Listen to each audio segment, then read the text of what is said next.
There's lots of myth around the dental recall. What is it? Well, typically we have plan designs out there that have a 6-month recall, and employees love the idea of that because they believe that then they can go back and see their dentist twice a year.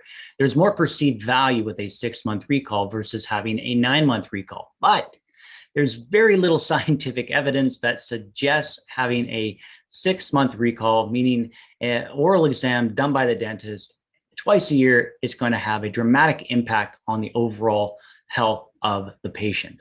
So what we're starting to see is a lot of groups are now moving from a 6-month recall to a 9-month recall.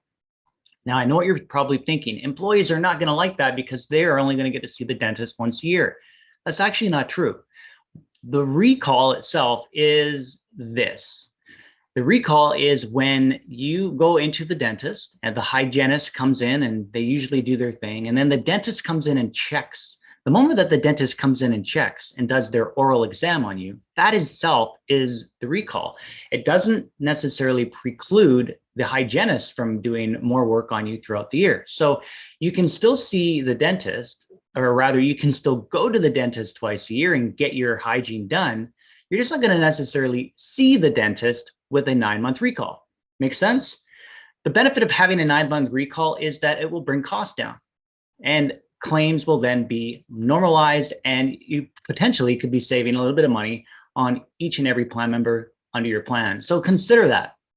The trend is now moving away from the 6-month recall to a 9-month recall. It just requires a little bit of education so that your staff understand the importance of why you're doing it, but also what they're not losing. They're still able to go in and see their dentist twice a year. It just means that they're not going to get that oral exam done twice a year. Hope that helps.